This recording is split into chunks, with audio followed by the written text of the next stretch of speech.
परे की मजेदार कहानी एक बार फिर लाकर आया हूँ। काल्पनिक कथा। बहुत पुरानी बात है। एक ऐसी दुनिया थी जहां परियां सरसों की सुगंध, चांदनी की मुलायम रोशनी और फूलों के रंगों से मिलकर बनी थी। ये परियां प्रकाश लोक में रहती थी, जहां हर बात में कोमलता, सुरक्षा और प्रेम था। इस लोक की सबसे कोमल और बलशाली परी आर्या थी। उसका दिल दयालुता और मधुरता से भरा था। वहीं दूसरी ओर एक पिंड था जिसमें अंधेरी शक्तियां निवास करती थी। साया लोक का शासक सरमान, जिसे संसार लोग शैतान के नाम से जानते थे। सरमान महाशक्ति संपन्न था, लेकिन उसकी ऊर्जा घृणा, हद, क्रोध और अभिमान से बनी थी। हजारों वर्षों तक उसकी योजना यही रही कि प्रकाश लोक को अपनी अंधेरी साम्राज्य में बदल दे।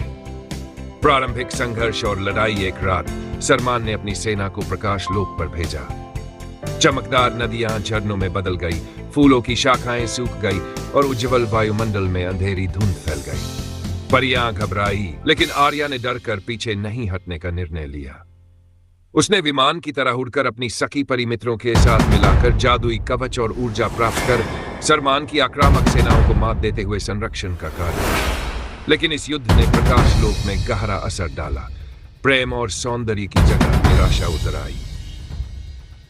वहीं साया लोक में विजय की ललक और जीत की मस्ती सरमान को संतुष्टि देने में असमर्थ थी। सरमान महसूस किया कि शक्ति के साथ भी कुछ कमी रह गई थी, जिसे भरने की लालसा अंदर से बढ़ रही थी। अंजुमन, अप्रत्याशित मिलन।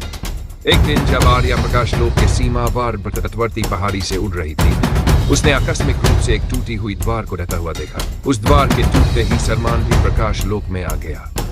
वह घायल था, पर आरोप, निराशा और घृणा से भरा। लेकिन जब उसकी नजर आर्या पर पड़ी, उसकी कोमलता, प्रकाश और क्षमा की चमक ने सरमान को अचेत कर दिया। आर्या तुरंत सरमान के पास पहुंची और खुद के जादुई स्पर्श से उसकी चोटों का उपचार किया। जब वह उसे बोलने की स्थिति में आई तो सरमान ने गुस्से में शब्द फेंके, लेकिन धीरे धीरे उसने पाया कि उसकी शक्ति तेज भी है, लेकिन किसी तरह उस शक्ति के भीतर एक शून्यता भी है। आर्या ने पूछा, क्या तुम यहाँ अकेले आए हो? क्या तुम्हारे भीतर केवल क्रोध और ही इरादा है? सरमान चौंका। उस पर चोटिल होने के बावजूद वह किसी परी की इतनी कोमल आवाज सुनने की उम्मीद नहीं करता था। संघर्ष और अंतर्मुख पहचान। समय बीतने के साथ सरमान और आर्या एक दूसरे के नजदीक आने लगे। सबसे पहले जब आर्या ने सरमान से पूछा कि उसकी अंतर्मन की पीड़ा का कारण क्या है, तो उसने चुपचाप कहा, मुझे संदेह था कि प्रकाश लोक केवल नाजुकता और खेल खेल में खुशियां बांटता है। मुझे लगता था कि शक्ति की मिसाल छापने से ही सब कुछ बदल जाएगा, पर यह सब दिखावटी था। आर्या ने उसे समझाया, सच्ची शक्ति वह नहीं जो डर से दिलों को बांधे, बल्कि वह है जो दूसरों के भीतर मानवीयता और अच्छाई की लौ जगा दे।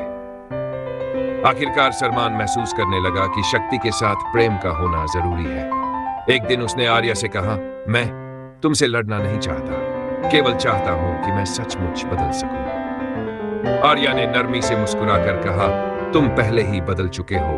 आत्मचिंतन ने तुम्हारे भीतर परिवर्तन की नींव रखी है। बलिदान और ताजगी। लेकिन साया लोक एवं सरमान की सेना ने अभी भी आर्या को विद्रोह समझा। सरमान के जान बचाने पर उन्हें गुस्सा था। वे आए और सरमान को पुनः हैवानियत से पलट गए। आर्या ने रोकने की कोशिश की, लेकिन उसकी कोमलता किसी अंधेरे हृदय में नहीं उतरी। एक तीव्र लड़ाई में जब साया लोक की तलवारें आर्या पर उठीं, तो सरमान ने सामना करके अपनी असली पहचान दी। वह जो दुश्मन समझा गया था, वही अपनी जान जोखिम में डालकर आर्या की रक्षा करता है। एक तेज प्रहार में सरमान बुरी तरह घायल हो गया, लेकिन उस जादुई ऊर्जा से आर्या का कवच पलट गया। सरमान ने आखिरी शब्दों में कहा, अब मैं जान गया हूं, तुम जो शक्ति रखती हो वो केवल प्रेम की है। तुमने मुझे बचाया और मैंने जीना सीख लिया। खुली आंखों और टूटते स्वर में सरमान ने आत्म बलिदान किया ताकि प्रकाश लोक बच सके। उसकी मृत्यु ने प्रकाश लोक में एक नए युग की शुरुआत की। पुनर्निर्माण और अमर संदेश। सरमान की मृत्यु से प्रारंभ हुआ परिवर्तन का दौर। प्रकाश लोक में पुनर्निर्माण का कार्य हुआ। परियां और मनुष्यों ने मिलकर साया लोक में शांति का मार्ग प्रशस्त किया।